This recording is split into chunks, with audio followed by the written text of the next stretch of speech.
Title: Pagmamahal, ang bunga ng Espiritu. Mensahe: maraming mga konsepto at aral sa Biblia ang naglalarawan ng kahalagahan ng pagmamahal. Sa bawat pahina ng banal na kasulatan, makikita natin ang pangunahing mensahe ng pagmamahal bilang pundasyon ng ating buhay bilang mga Kristiyano.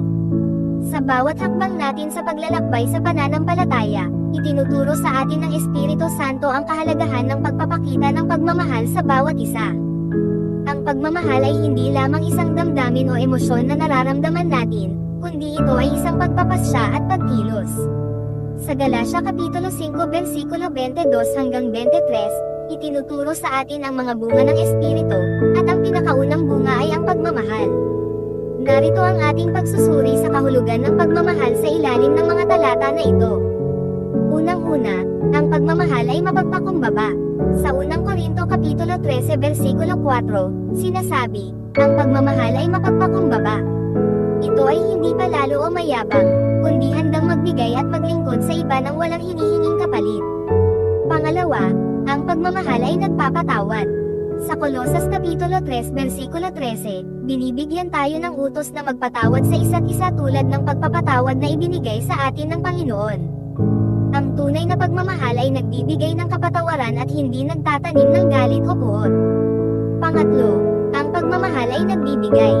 Sa Juan Kapitulo 15 versikulo 13, sinabi ni Jesus, walang may lalong dakilang pag-ibig kaysa sa pag-ibig na ito, ang ibigay ng isang tao ang kanyang buhay para sa kanyang mga kaibigan. Ang tunay na pagmamahal ay handang magbigay, kahit na ito ay magdulot ng sakripisyo. Sa kabuuan, ang pagmamahal ay nagbibigay buhay. Ito ang nagbubuklod sa atin bilang isang komunidad ng mga Kristiyano.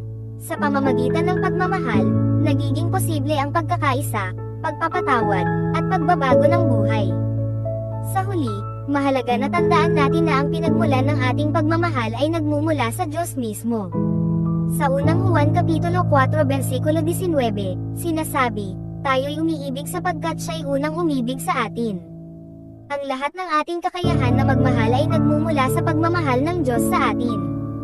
Kaya't mga kapatid, tularan natin ang pagmamahal na ipinakita sa atin ni Jesus, at gamitin natin itong sandata sa pagharap sa mundo. Sa bawat araw ng ating buhay, hayaan nating ang pagmamahal na nagmumula sa Espiritu Santo ang magturo sa atin kung paano tayo magiging mas mabuting lingkod ng Diyos at kapwa-tao. Amen.